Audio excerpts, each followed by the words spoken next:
মন থেকে একরকম মুছে গিয়েছে।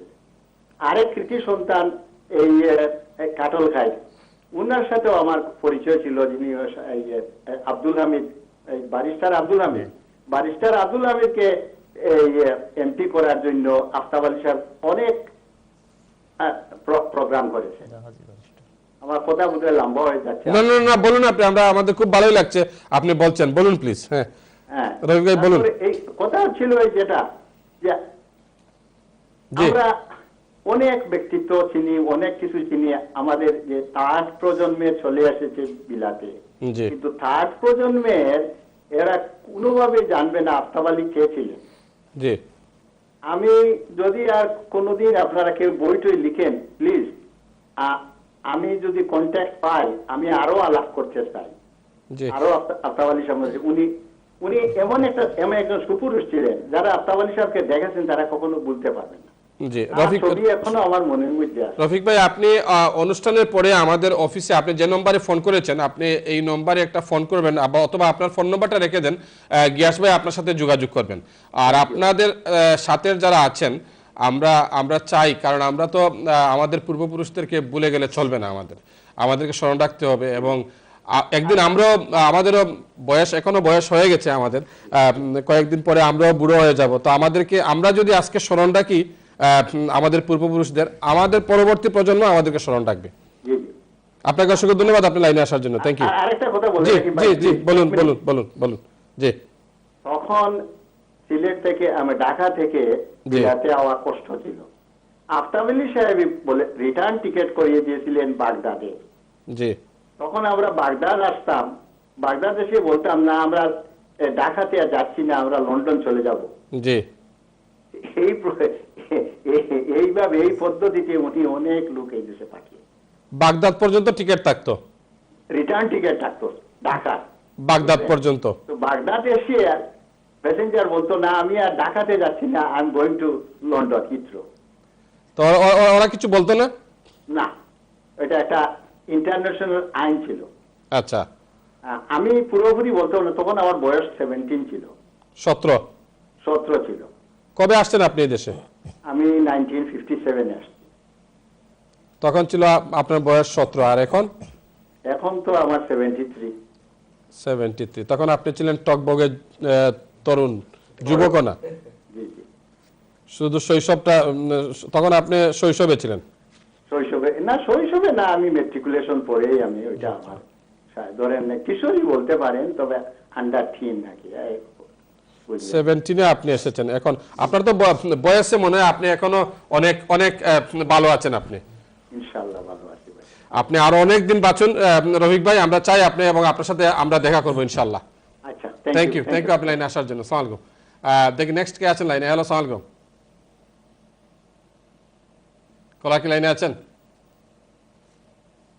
হ্যালো, আসসালামু আলাইকুম। ওয়ালাইকুম সালাম, কে বলছেন? আসসালামু আলাইকুম, কে বলছেন প্লিজ? ভাই, আপনারা যে একটা প্রোগ্রাম নিয়ে আসছেন আজকে, আসলে খুব ভালো লাগে। জি, এটা পুরোটা ইতিহাস নিয়ে মাত্রা। আসলে আমার তো বয়স বেশি না, আপনারা লাহান না, আমি জানলাম না তার সম্বন্ধে কিছু শুনছি, যাও মোটামুটি শুনছিল। এটা আসলে খুব খুব মানে গণ্যমান্য ব্যক্তিগত মাত্রা জিনিসটা। ওটার প্রোগ্রামের লগে আমি একটা জিনিস কইতাম চাই না আগে, আপনার দেশের সম্বন্ধে বুঝছেন। জি খোকা, বহুত দিনে ভাই লাইনটা পাইছি বুঝছেন। বহুত দিনের লাইন পাইছেন আপনি, কি এর আগে চেষ্টা করছেন লাইনও? চেষ্টা তো আজকেও দরকার করি আছি ভাই, লাইন তো হইল না। সরি ব্রাদার, আমার আসলে আমরা যে টেলিফোনের লাইন, এটা মানে ফ্রি তো নানি আপনার, আমি তো কোনো পয়সা লাগাইছি না বুঝছেন, যার কারণে অনেকেও চেষ্টা করেন। আর আমরা মানে টেলিফোন লাইনও মানে লাইনও কলার আইন প্রচুর। সরি আছে আপনি যে লাইন বহুত দিন বাদে পাইছেন। ঠিক আছে ভাই, তো কথাটা বললে আমি তো, আপনি তো মিডিয়ার সবসময় থাকলাম, মিডিয়ার বাইন তোর আপনার কাছে একটা অনুরোধ রাখি জি, আমরা সিলেটি সবসময় তো মনে হল আফতাব আলী সাহেব হতামাত্রা, উসমানী সাহেব হতামাত্রা, এরাও সিলেটি। জি,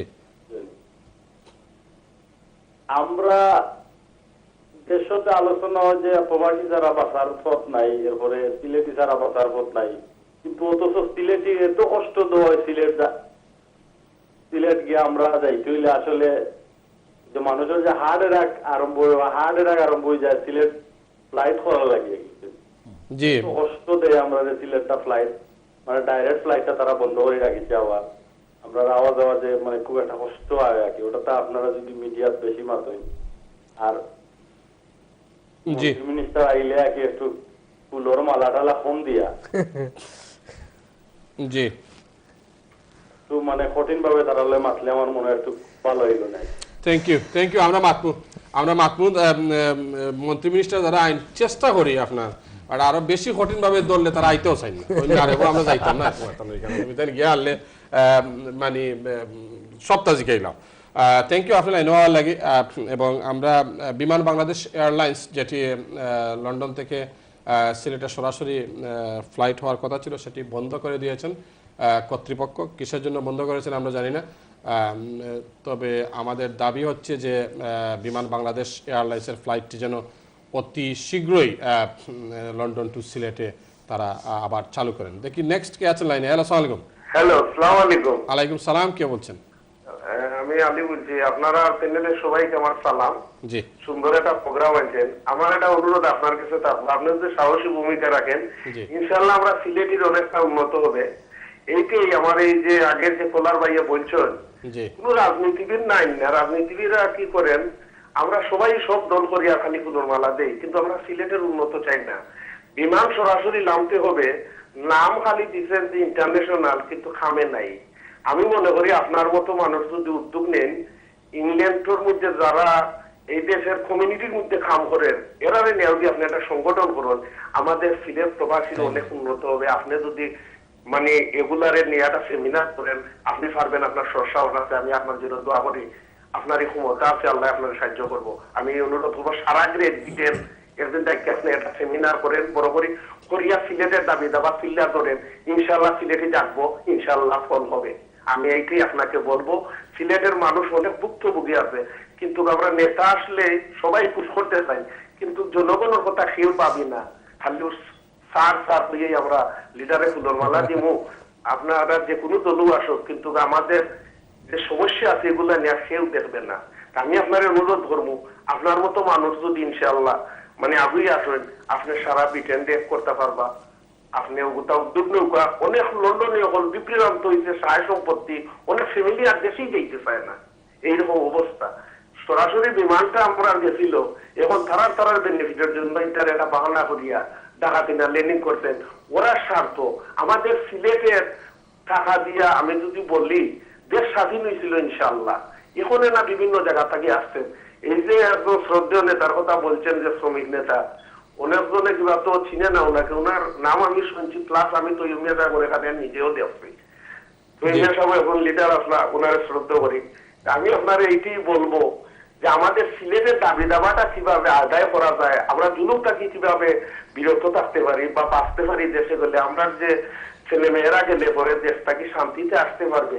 এই ধরনের একটা ব্যবস্থা আপনারা মিডিয়াতে কেন হবে প্লিজ তাহলে ভবিষ্যতে আমাদের অন্ধকার জীবন আমাদের এই যে জন্মভূমি এই যে জন্মমাটি এগুলা আর ধান রইবে না যারা দেশে আপনি সারা ইংল্যান্ড যদি জরিপ করেন একদিন জরিপ করে দেখেন কত মানুষে হাঁকার করেন এক তত্ত্বাবধায়ক সরকার আসছিল গজব ফলাইয়া গেছে দেশের মধ্যে যারা নিরীহ মানুষেরা ফুটপাথ থেকে উঠতে এখন জঙ্গলে ঘুরতেছে আর যারা ধনী এরা ধনী হইতেছে আর গরিবও হইতেছে এইটাই আমার আবেদন আপনার কাছে প্লিজ যদি কোনো ভুল ত্রুটি মাফ করবেন সবার কাছে। না থ্যাংক ইউ আপনি লাইনে আসার জন্য আপনাকে অসংখ্য ধন্যবাদ আসলে অনেক মানুষ আসলে নীরবেই কষ্ট পেয়ে যাচ্ছেন তারা আপনার অনুরোধের জন্য আপনাকে অসংখ্য ধন্যবাদ প্রচুর সংগঠন রয়েছে ব্রিটেনে সবাই কাজ করছেন তবে আমার মনে হয় আপনি যেটি বলছেন সেটি আমিও অনেকদিন থেকে চিন্তা করছি বা ভাবছি যে একটি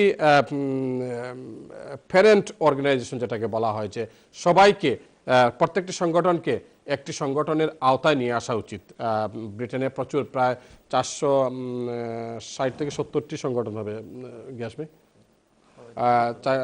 আরো বেশি হবে আমার মনে হয় যে ওনাদের সবাইকে একত্রিত করা দরকার আপনাকে অসংখ্য ধন্যবাদ আপনার এই মূল্যবান মতামতের জন্য প্রিয় দর্শক আমরা যাচ্ছি আরেকটি ছোট্ট একটি বিজ্ঞাপন বিরতিতে বিজ্ঞাপন বিরতির পর আবারও আমরা ফিরে আসছি ততক্ষণ পর্যন্ত আমাদের সঙ্গেই থাকুন থ্যাংক ইউ